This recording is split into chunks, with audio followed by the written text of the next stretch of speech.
नारायण नारायण नारायण।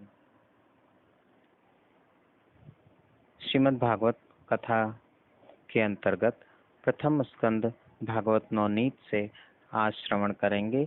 कलयुग के लक्षण देखकर युधिष्ठिर की चिंता। सच्चिदानंद रूपाय विश्वोत्पत्त्यादि हेतवे तापत्रय विनाशाय श्री कृष्णाय वयम नमः।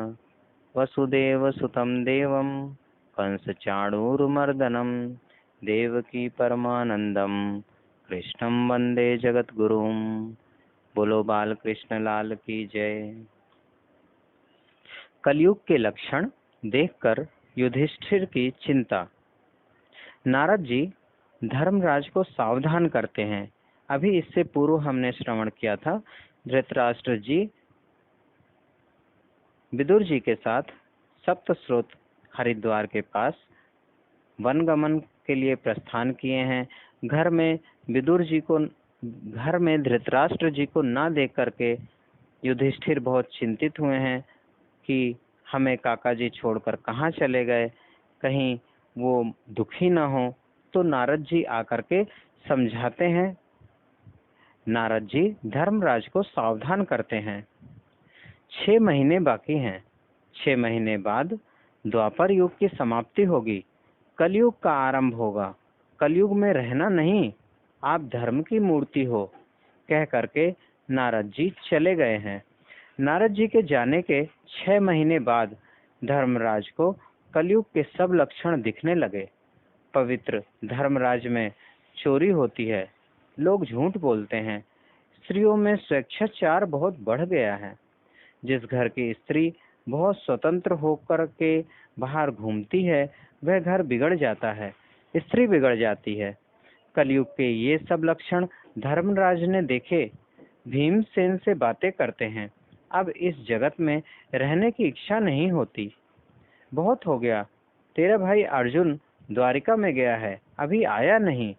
अर्जुन की प्रतीक्षा करते थे, उसी समय अर्जुन आए हैं। धर्मराज को वंदन किया है। धर्मराज उनके मुख को देखते हैं, मुख में तेज नहीं है। तेरा किसी ने बहुत अपमान किया है, अथवा आंगन में आए हुए भिखारी को दिए बिना तुम भोजन तो नहीं किए, या तुमने किसी स्त्री का काम भाव से चिंतन तो नहीं किया। तेरे मुख में तेज क्यों नहीं दिखता है? अति अपमान हो तो मुख से तेज नहीं रहता, मुख पर तेज की कमी हो जाती है। आंगन में आए हुए भिखारी को दिए बिना जो खाता है, उसके मुख में तेज नहीं रहता। पुरुष स्त्री अथवा स्त्री पुरुष का काम भाव से स्मरण करे तो यह व्यभिचार जैसा पाप है, उसकी सजा होती है। ऐसा चिंतन करने वाले के मुख में तेज नहीं रहता। आजकल कुछ लोग ऐसा मानने लगे हैं कि कलयुग में मन से पाप करने पर भगवान सजा नहीं करते। ऐसा कहीं शास्त्रों में लिखा नहीं है।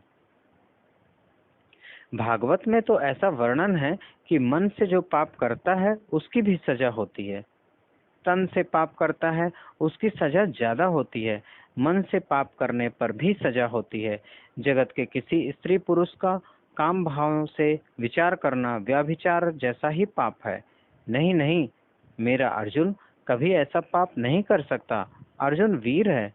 वीर उसको कहते हैं जो एकांत में काम को मारता है। जो काम की मार खाता है वह दुर्बल है। मध्यरात्रि के समय में सुंदर श्रृंगार करके उर्वशी अर्जुन से मिलने गई थी। अर्जुन ने हाथ जोड़े थे, तू मेरी माँ है, मैं तेरा बालक हूँ। उर्वशी ने कहा, मैं स्वर्ग की अप्सरा हूँ, तुम्हें दोष नहीं लगेगा। अर्जुन ने कहा, मैं भारत का हूँ, ये भारत देश स्वर्ग से भी श्रेष्ठ है।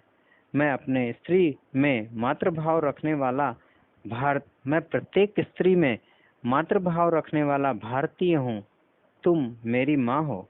उर्वशी ने कहा, मैं काम भाव से आई हूँ, मैं तुम्हें शाप देती हूँ। अर्जुन ने कहा, माँ तुम्हें जो करना है सो करो, मैं तुम्हें वंदन करता हूँ। एकांत में जो काम को मारता है वही वीर है। मेरा अर्जुन वीर है, वह कभी ऐसा पाप नहीं कर सकता।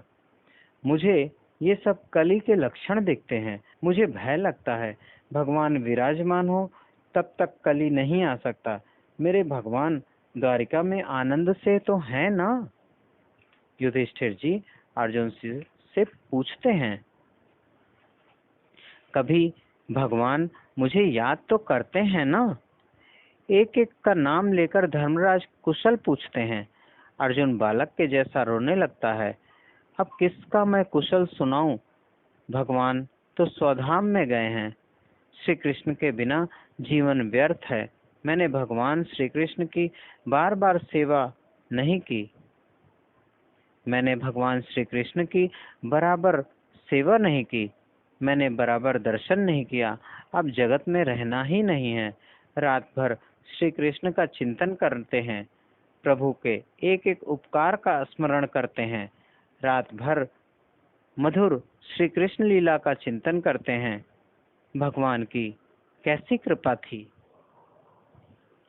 धर्मराज तथा अर्जुन रात भर भगवान के उपकारों का स्मरण करते हैं। अगले भाग में हम श्रवण करेंगे भगवान के उपकारों का स्मरण। नारायण नारायण नारायण।